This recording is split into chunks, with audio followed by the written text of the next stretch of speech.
1348, el año en que Europa se detuvo. En solo unos meses, Londres perdió casi la mitad de sus habitantes. En Florencia, los cadáveres eran tantos que se cavaban fosas comunes para enterrarlos apresuradamente. En París morían cientos de personas cada día y los gritos de las madres resonaban como salmos entre las piedras de Notre Dame. Todo empezó con un barco en octubre del 1347. Un mercante genovés atraca en el puerto siciliano de Messina. Nadie viene a descargar. Los marineros que no han muerto están cubiertos de llagas negras, delirando, gimiendo con voces que ya no suenan humanas. Las autoridades intentan expulsarlos, pero ya es tarde, muy tarde. Con ese barco no solo llegó una enfermedad, llegó el colapso. ¿Qué era esa fuerza invisible que envenenaba el aire, que mataba en días y que se extendía con más rapidez que cualquier ejército? ¿Era una plaga? ¿Era una maldición? ¿Era un castigo de Dios? Lo único cierto es que durante 4 años Europa fue un cementerio sin techo. Y la historia jamás volvió a ser la misma. Imagínate despertar un día sintiéndote un poco raro. Tienes fiebre, escalofríos, dolor de cabeza y te cuesta hasta mantenerte en pie. A las pocas horas empiezas a notar algo más inquietante. Unos bultos duros y dolorosos aparecen en tus ingles, en las axilas y en el cuello. Son tan grandes como un huevo y están tan inflamados que apenas puedes moverte. Esos bultos, llamados bubones, eran la señal más temida de todas, y con razón, significaban que la peste había llegado. Durante el siglo XIV, cuando la peste negra arrasó Europa, esos síntomas aparecían de forma repentina y brutal. La enfermedad no daba tregua. En casos graves de peste septicémica, que era otra variante y de la que os hablaré más adelante, los dedos podían ennegrecerse también por la gangrena, aunque esto no era lo habitual en este brote concreto de peste bubónica. Pero el caso es que la cosa no termina ahí. Mucha gente vomitaba sangre, sufría delirios, convulsiones, sed extrema y en los últimos momentos entraban en coma. Algunos relatos incluso mencionan sangrado en los ojos y las uñas, aunque estos detalles, cargados de dramatismo, podrían haber sido exageraciones o simbolismos propios de la época. Uno de los testimonios más famosos lo dejó Giovanni Boccaccio en su libro El Decamerón. Contó cómo alguien podía estar completamente sano por la mañana y muerto antes de que se pusiera el sol. Así de rápido actuaba la peste. De hecho, hubo una forma tan agresiva de la enfermedad que mataba a la gente en menos de 14 horas sin llegar a mostrar ni siquiera los bubones. El olor también fue parte del infierno. Cuando los bubones se rompían, supuraban pus y sangre con un hedor tan terrible que ni los médicos, que estaban acostumbrados a heridas y a cadáveres, podían soportarlo. Usaban esponjas con vinagre o perfumes fuertes solo para poder acercarse a los pacientes. No es casualidad que la palabra peste haya acabado significando también mal olor.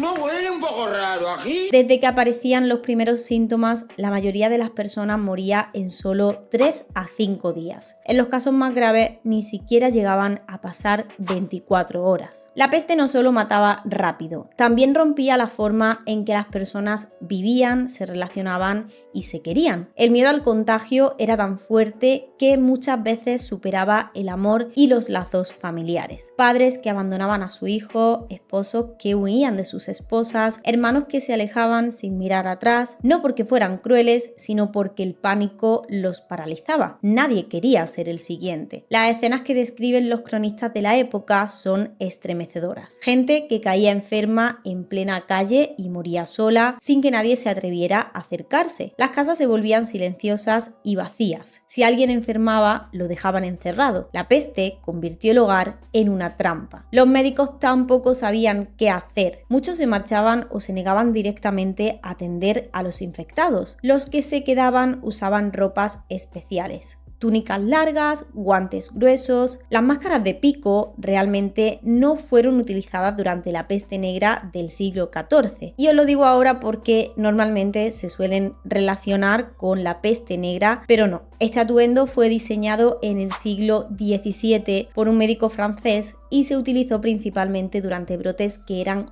posteriores también de peste, pero no en esa misma época. Las iglesias, desbordadas por la cantidad de muertos, se transformaron en depósitos de cadáveres. Ya no había tiempo para rezos ni para entierros dignos. Se apilaban cuerpos dentro y fuera de los templos. En muchas ciudades la muerte se volvió tan común que dejó de ser noticia. Era como si incluso Dios se hubiera escondido. En lugares como Florencia, Londres o París, las autoridades no daban abasto. Las fosas comunes eran cada vez más grandes. En algunos cementerios, cuando ya no quedaba espacio, se reutilizaban las tumbas, o sea, se ponía una capa de cuerpos, una de tierra y otra vez, pues, otra capa de cuerpos y otra capa de tierra. Y así hasta que se pudiera. Para evitar contagios se solía quemar las pertenencias de los muertos y muchas veces también se clausuraban sus casas clavando tablones en las puertas y en las ventanas. Se pensaba que el virus podía vivir en la ropa, en los muebles, incluso en las paredes. El miedo llegó a niveles extremos. En algunas regiones se prohibió incluso tocar los cadáveres con palas de madera. En su lugar se usaban garfios de hierro o cuerdas para arrastrar los cuerpos desde lejos. Y cuando ya nadie quería hacer ese trabajo, se recurría a presos condenados a muerte. A cambio de su libertad o de una condena un poco más suave, ellos recogían los cadáveres por las calles. Sabían que aceptar significaba casi con seguridad morir en pocos días. La peste no solo destruyó cuerpos, sino que también destrozó la forma en que las personas se veían entre ellas. En una época donde la familia y la comunidad eran fundamentales, el virus sembró una desconfianza total. Cualquiera podía estar infectado, cualquiera podía ser el próximo, y eso convirtió a cada ser humano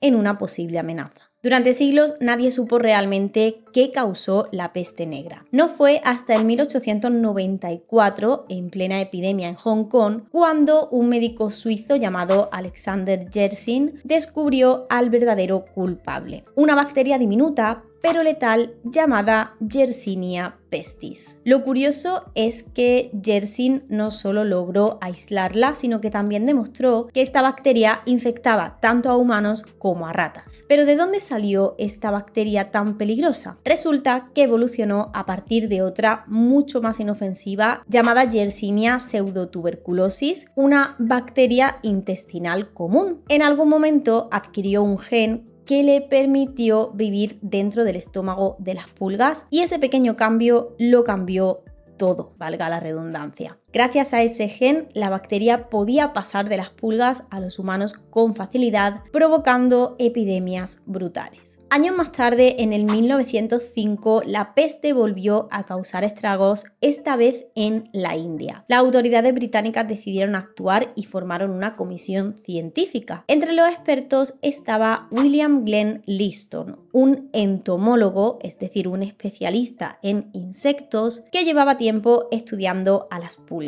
Él descubrió algo clave. La peste mataba a las ratas negras, que eran el huésped habitual de las pulgas. Al quedarse sin ratas, las pulgas necesitaban encontrar otra fuente de alimento y ahí era donde entraban en juego los humanos. Al picarnos, pues nos transmitían la bacteria. Y si esa persona moría, las pulgas que se habían alimentado de su sangre buscaban una nueva víctima, ya fuera humana o roedora, para seguir propagando la enfermedad. La Yersinia pestis es tan buena infectando que forma un tapón gelatinoso en el sistema digestivo de la pulga. Eso hace que la pulga no pueda comer bien, se desespere y al intentar picar acabe vomitando bacterias directamente en la sangre de su víctima. Sí, vomitando. Un mecanismo bastante macabro, pero también bastante eficaz. Si ya saben cómo me pongo, ¿para qué me invitan?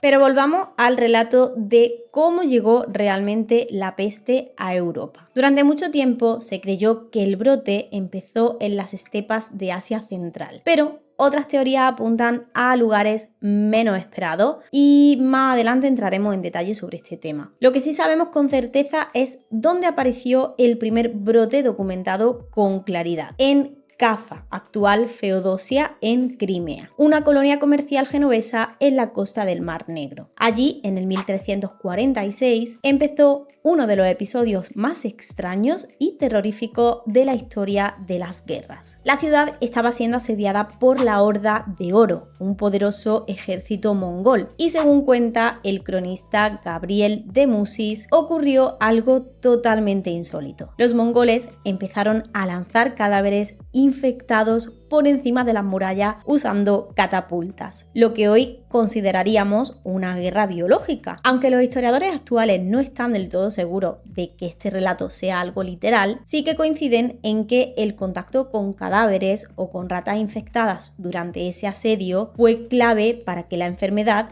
empezara a extenderse. Cuando la ciudad cayó, muchos comerciantes genoveses huyeron en barco, creyendo que escapaban del peligro. Lo que no sabían era que llevaban consigo la bacteria asesina. A bordo iban no solo mercancías, sino también ratas negras cargadas de pulgas infectadas, que eran las verdaderas responsables de transmitir la peste. En octubre del 1347, algunos de estos barcos llegaron al puerto de Mesina, en Sicilia, y allí comenzó oficialmente la gran tragedia europea. El impacto fue tan inmediato que en algunos casos las autoridades del puerto intentaron expulsar a las embarcaciones al ver el estado de sus tripulantes, porque muchos de ellos estaban o enfermos o ya muertos. Según algunos relatos, también el olor de los navíos se sentía antes de que llegaran al muelle. En aquel entonces, Europa estaba más conectada que nunca. Las rutas marítimas del Mediterráneo y las caravanas terrestres que cruzaban el continente mantenían vivo el comercio, pero también sirvieron como autopistas para la peste. Desde Mesina, la enfermedad viajó rápidamente a Génova, Venecia y Marsella. Luego siguió su camino hacia París, Londres, Colonia y muchas otras ciudades, siguiendo a comerciantes, peregrinos, soldados y refugiados. Había barcos que llegaban a puerto con casi todos sus tripulantes muertos. En otros, los pocos sobrevivientes apenas podían moverse por la fiebre y el dolor. Las ciudades no estaban preparadas para algo así. En muchos lugares, los cementerios colapsaron y se tuvieron que improvisar fosas comunes en campos abiertos. Se cavaban zanjas enormes donde se arrojaban los cuerpos y en ocasiones se cubrían con cal para intentar frenar el hedor. En solo 5 años, la enfermedad recorrió más de 4.000 kilómetros, y eso en una época sin trenes, coches ni aviones. Esta rapidez ha hecho pensar a algunos científicos que, además de ratas y pulgas, hubo formas de contacto por el aire, especialmente en las variantes pulmonares de la peste. Cuando la peste llegó a Europa, el continente ya era una especie de bomba a punto de explotar. Llevaba siglos creciendo en población, pero sin mejorar lo más básico: la alimentación, la higiene o la organización urbana. Era como construir un edificio enorme sobre cimientos de barro. Lo raro no era que algo saliera mal, sino que no hubiera pasado antes. Desde el año 1000, Europa había vivido un crecimiento demográfico bestial. Las ciudades empezaron a llenarse a un ritmo que no podían sostener, pero ese crecimiento no vino con planificación. No había alcantarillado, no había normas de higiene, ni había control sobre dónde vivía quién. Gente, animales, basura y aguas residuales convivían en el mismo espacio. En algunos lugares como París o Londres era totalmente normal tirar el contenido de los orinales por la ventana. Con un poco de lluvia, esas calles se convertían en auténticos ríos de porquería, y en ese entorno cualquier enfermedad tenía vía libre para propagarse.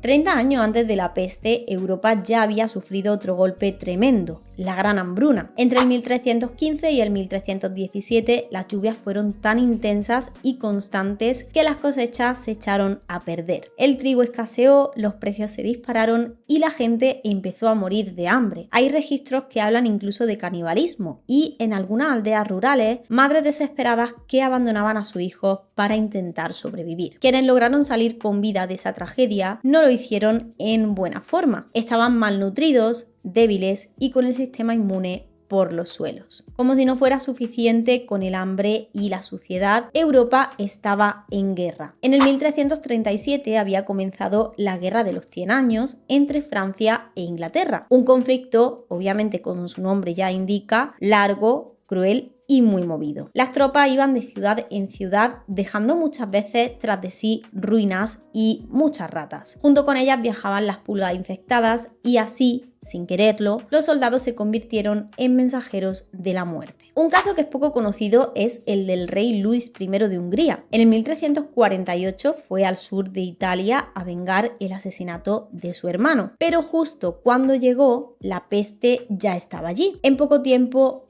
murió su esposa, su ejército fue diezmado y tuvo que regresar, pero no volvió solo. La enfermedad viajó con él y así entró la peste en Europa central. Hoy nos cuesta imaginar vivir sin agua corriente, sin baño, sin jabón, pero en el siglo XIV esto era lo normal. No había separación entre agua potable y aguas sucias, y muchas familias sacaban agua de pozos contaminados por letrinas cercanas. Literalmente bebían el mismo agua donde se filtraban los desechos. Las ratas estaban por todas partes, incluso dentro de las casas, como si fueran un poco parte del mobiliario. Para colmo, la gente no solía lavar su ropa. En vez de eso, la espolvoreaban con hierbas aromáticas para disimular el olor. Y bañarse era algo relativamente raro que además mucha gente creía que te hacía más débil. Los mercados de carne tampoco ayudaban porque los animales se mataban allí mismo, al aire libre, sin refrigeración, y entre la sangre, los restos, las moscas, pues aquello era un paraíso para las bacterias y un infierno para la salud pública. Cuando la peste finalmente llegó, Europa no solo era vulnerable, era prácticamente inflamable. Todo estaba dispuesto para que una chispa provocara una catástrofe. Y la chispa fue aquella bacteria, pequeña, invisible, pero letal. En medio del caos que provocó la peste, muchas personas buscaban desesperadamente una explicación, algo o alguien a quien culpar. Y así, sin pruebas ni lógica, las comunidades judías fueron acusadas de provocar la enfermedad. ¿Cómo? Pues supuestamente envenenando pozos. Era una teoría absurda, pero en una Europa paralizada por el miedo, no necesitaba ser cierta para convertirse en excusa. Estas ideas conspirativas se esparcieron como el fuego en un bosque seco y no tardaron en desatar una ola de violencia brutal. En ciudades como Estrasburgo, Basilea o Erfurt, miles de judíos fueron asesinados solo por su religión. Linchamientos, expulsiones, ejecuciones públicas, los pogromos se extendieron por toda Europa como una segunda plaga, esta vez humana. Uno de los casos más terribles ocurrió en Estrasburgo en febrero del 1349. Allí, unas 2000 personas fueron quemadas vivas en la plaza central frente a toda la ciudad. Lo más escalofriante es que la peste todavía no había llegado a Estrasburgo. Fue una especie de ataque preventivo, si es que ese es un término que se le puede aplicar a una masacre como esta. Pero detrás de todo ese odio no solo había miedo o ignorancia, también había intereses económicos muy concretos. En esa época, muchas leyes prohibían a los judíos ejercer la mayoría de profesiones, así que se les había empujado a trabajar como prestamistas. Eso significaba que mucha gente,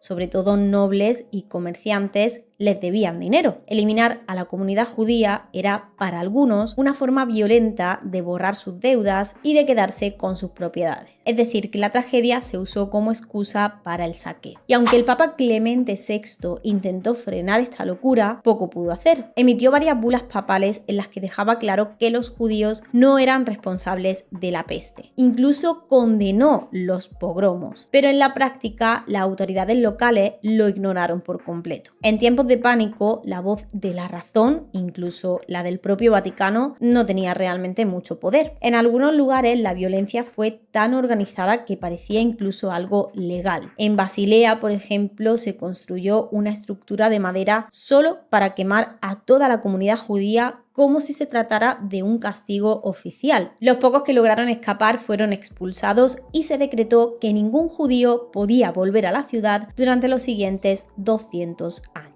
Estos linchamientos o pogromos, como se les llama, no fueron solo una reacción al miedo por la peste, sino que también fueron una muestra clara del antisemitismo profundo que ya existía en Europa. Bastó una chispa, una epidemia, para encender un odio que llevaba siglos acumulándose. Este caos también provocó que mucha gente buscara respuestas y también maneras de pedir perdón. Había gente que creía que la enfermedad era un castigo de Dios, una señal de que la humanidad había pecado demasiado. Y fue en ese ambiente de miedo y de culpa donde surgieron los flagelantes, grupos de personas que se azotaban públicamente con látigos como acto de penitencia. La idea era simple y extrema. Si ellos sufrían voluntariamente, tal vez Dios se apiadaría del resto y detendría la peste. Empezaron en el norte de Italia, pero en cuestión de semanas sus procesiones ya recorrían Alemania, Francia, Polonia y los Países Bajos. Al principio eran recibidos con respeto. Las multitudes se reunían para verlos marchar en silencio, convencidas de que su sacrificio era un acto sagrado. Pero lo que empezó como una muestra de fe pronto se salió de control. Los flagelantes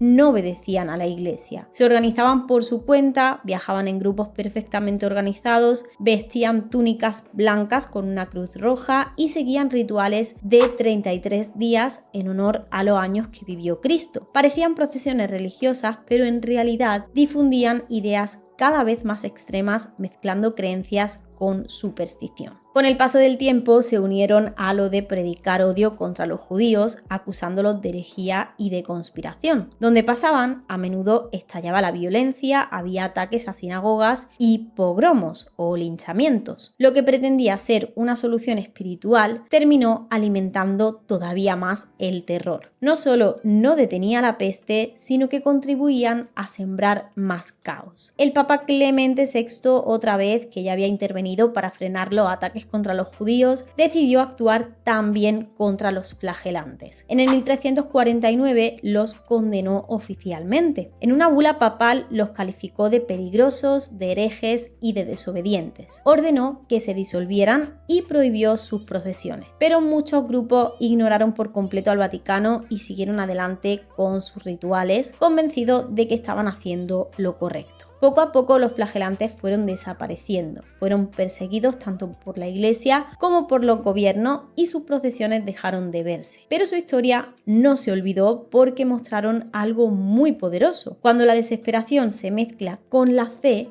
y se pierde la razón, pueden pasar cosas muy peligrosas. La peste no solo causó millones de muertes, sino que también provocó una crisis muy profunda en la iglesia. Muchos miembros del clero murieron o huyeron, dejando a la población sin acceso a los sacramentos justo cuando más los necesitaban. Esto provocó una pérdida de confianza en la iglesia y una crisis de fe generalizada. Ante el abandono surgieron cofradías laicas, grupos de creyentes que asumieron tareas religiosas y sociales sin depender del clero. Al mismo tiempo crecieron movimientos heréticos como los valdenses o los loyardos, que pedían una relación directa con Dios y que criticaban el poder del Papa. En medio de la crisis, el Papa permitió por primera vez que los fieles se confesaran directamente a Dios si no había sacerdotes disponibles. Aunque la reforma protestante llegaría más tarde, la peste fue el primer gran golpe a la autoridad de la Iglesia en Europa. Cuando la peste comenzó a extenderse por Europa, la medicina medieval simplemente no estaba preparada. Nadie conocía todavía las bacterias ni entendía cómo se transmitían las enfermedades. Así que en lugar de soluciones reales,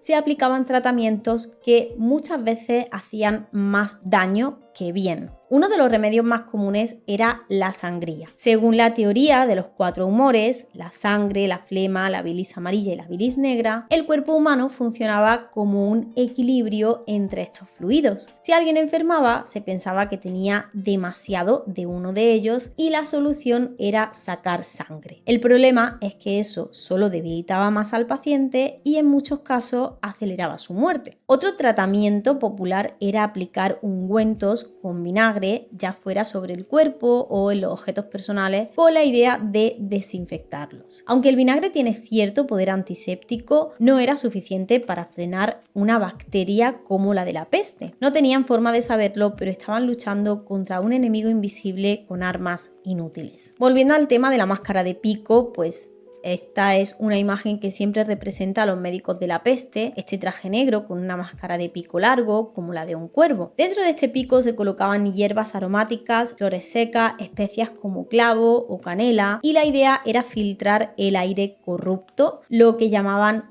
miasmas, que creían que era la causa de la enfermedad. Hoy sabemos que esta teoría era equivocada, pero irónicamente el traje sí que ofrecía cierta protección porque cubría todo el cuerpo y evitaba el contacto directo con los infectados. Además, el largo pico mantenía la distancia con los pacientes. Un dato curioso es que estos médicos daban tanto miedo que en algunos pueblos anunciaban su llegada con campanas para que la gente se apartara a tiempo. Como ya os he dicho, de todos modos, esta máscara no se utilizó en la peste negra del siglo XIV, sino que se introdujo siglos después en otros brotes de peste en Europa. A pesar de tantos errores, hubo algunas ideas que sí funcionaron. Por ejemplo, en Ragusa, en el 1377, se estableció una regla pionera. Los viajeros debían aislarse durante 30 días antes de entrar a la ciudad. Más tarde, ese periodo se amplió a 40 días y de ahí viene la palabra que usamos hoy, cuarentena, que viene de 40 giorni en italiano. Estas medidas ayudaron realmente a contener la peste en algunos lugares. Otras ciudades, como Venecia o Milán, también tomaron precauciones. En Milán, por ejemplo, llegaron a sellar las puertas de las casas donde había muertos usando cera para evitar que el contagio se extendiera. Aunque parecieran crueles, esas decisiones salvaron cientos o miles o incluso millones de vidas. Hoy tenemos una gran ventaja y es que sí sabemos lo que causó la peste negra. Y lo mejor, ahora se puede tratar con antibióticos como la streptomicina o la doxicilina. Pero en el siglo XIV no existían los microscopios, ni los laboratorios, ni los antibióticos. Nadie entendía qué estaba ocurriendo. Por eso, en algunas regiones murió hasta el 60% de la población. Era como luchar en la oscuridad contra un enemigo que no se podía ver ni entender. La peste bubónica arrasó con entre el 30 y el 50% de la población de Europa, dependiendo de la zona. En regiones como Italia, el sur de Francia o en España, la cifra fue más brutal y es que hubo zonas rurales donde desaparecieron hasta el 80% de los habitantes. Ciudades que antes eran grandes centros urbanos quedaron casi vacías. En Florencia, por ejemplo, la población cayó de 120.000 a solo 50.000 personas. En Inglaterra se pasó de unos 7 millones de habitantes a menos de 4 millones hacia el año 1400. En muchas ciudades los registros parroquiales dejaron de escribirse durante años, no por negligencia, sino porque ya no quedaban escribas vivos que pudieran hacerlo. Con tanta gente muerta, el sistema económico medieval colapsó. Había más tierras que manos para trabajarlas, y los campesinos que sobrevivieron se dieron cuenta de que por primera vez tenían poder de negociación. Podían pedir mejores salarios, incluso mudarse si no les gustaban las condiciones. Los nobles intentaron frenar esta nueva libertad. En Inglaterra, por ejemplo, se aprobó el Estatuto de los Trabajadores en 1351, una ley para congelar salarios y evitar que los siervos abandonaran las tierras. Pero con la sociedad en crisis, nadie podía hacer que se cumpliera de verdad. El resultado fue el declive del feudalismo. La tierra ya no era sinónimo de poder si no había quien la trabajara, y la mano de obra, ahora escasa, se volvió muy valiosa. Así fue surgiendo una clase media con más libertad y aspiraciones, algo que era impensable antes de la peste. En muchos pueblos abandonados, los campesinos ocuparon casas vacías, cultivaron tierras por su cuenta y formaron nuevas comunidades. Por primera vez se liberaban del control directo de los señores feudales. La peste no solo transformó la economía, también cambió la forma en que la gente veía la vida y la muerte. El arte y la literatura de la época empezaron a reflejar el ambiente sombrío de esos años. Una imagen que se volvió muy popular fue la danza de la muerte, donde los esqueletos bailaban con reyes, campesinos y clérigos, recordando que la muerte no hace distinciones. En la literatura, el ejemplo más famoso es el de Camerón, de Giovanni Boccaccio. En esta obra, 10 jóvenes huyen de la peste en Florencia y, refugiados en el campo, pasan los días contando historias. Aunque algunas son cómicas y son provocadoras, todo está atravesado por la sombra de la tragedia. En muchos manuscritos medievales, los márgenes decorativos, que antes mostraban flores, ángeles o animales, empezaron a llenarse de calaveras, de tumbas y de escenas de entierros. Era como si la peste también hubiera invadido el arte más personal. La peste dejó en evidencia los límites de la medicina medieval. Los tratamientos no funcionaban, los médicos no sabían qué hacer y la desesperación llevó a muchos a cuestionar lo que antes se daba por hecho. Esta frustración impulsó un nuevo enfoque: observar, investigar y experimentar. Se despertó el interés por la anatomía y por primera vez algunas universidades empezaron a permitir autopsias para aprender directamente del cuerpo humano. Además, con tantos clérigos y profesionales muertos, se fundaron muchas universidades para formar reemplazos rápidamente. Esto permitió que más personas pudieran acceder a la educación, incluso aquellas que antes no habrían tenido esa oportunidad. Poco a poco empezó a surgir un pensamiento más crítico y racional que ya no se basaba solo en la tradición, sino en la evidencia. En otras palabras, la peste ayudó, sin quererlo, a sembrar las bases del Renacimiento y de la ciencia moderna. Ya hemos dicho que durante siglos nadie supo con certeza qué había provocado una tragedia tan gigantesca como la peste negra. No fue hasta el siglo XX que los científicos apuntaron a la bacteria Yersinia pestis, pero la verdadera prueba llegó mucho después. En el 2010, un grupo de investigadores analizó restos humanos de cementerios medievales en Londres, en Barcelona y en otras ciudades. Lo que encontraron fue definitivo: el ADN de Yersinia pestis en los dientes y en los huesos de las víctimas. Por fin, el misterio tenía nombre. Y en el año 2022, otro hallazgo dio un paso más allá. Aparecieron restos infectados de la misma bacteria en la actual Kirguistán, justo al lado de la antigua Ruta de la Seda. En algunas lápidas de la zona, los arqueólogos leyeron inscripciones que hablaban de una gran plaga, fechadas casi 10 años antes de que la peste llegara a Europa. Esto confirmó lo que muchos sospechaban: el brote probablemente comenzó en Asia Central y viajó hacia Europa con los comerciantes. Aunque suena historia antigua, la peste sigue existiendo hoy. Ya no es una amenaza global, pero cada año se registran entre 1.000 y 3.000 casos en distintas partes del mundo. Uno de los focos más frecuentes es Madagascar, que sufre brotes de forma regular. En 2017, por ejemplo, hubo más de 2.400 casos y más de 200 muertes. En Estados Unidos también se notifican algunos casos cada año, especialmente en el sudoeste del país, en Arizona, California y Nuevo México, donde todavía hay pulgas infectadas en animales como ardillas o roedores silvestres. Hoy tenemos algo que en la Edad Media no existía: tenemos conocimiento científico. Ahora sabemos qué es la peste, cómo se transmite, cómo detectarla y, lo más importante, cómo tratarla. Si se diagnostica a tiempo, se puede curar con antibióticos. Además, los sistemas de salud vigilan activamente los posibles brotes, controlan las poblaciones de roedores y hacen un seguimiento epidemiológico. Eso sí, no hay que confiarse. La peste sigue siendo peligrosa si no se actúa rápido. Por eso, la mejor herramienta que tenemos no es el miedo, sino la educación, la vigilancia y la respuesta inmediata.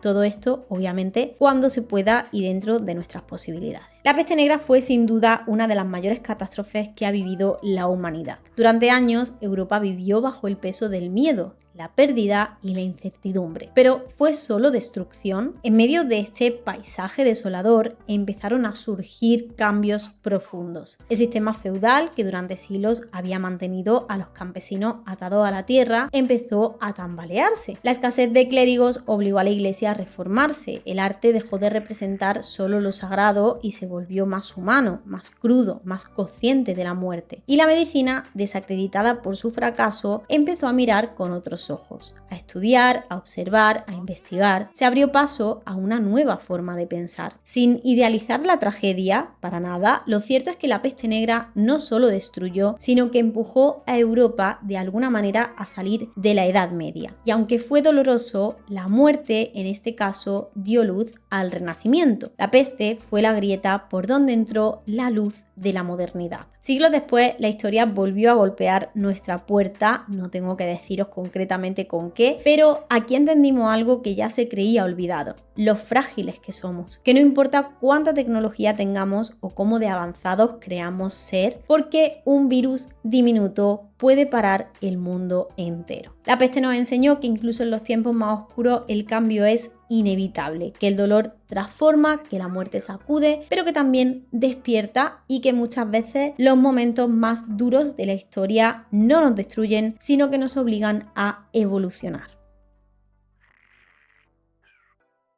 Eso ha sido todo por el vídeo de hoy, espero que os haya gustado y que me dejéis en los comentarios qué habéis aprendido nuevo con este vídeo o si ya sabíais absolutamente todo, en cuyo caso os felicito.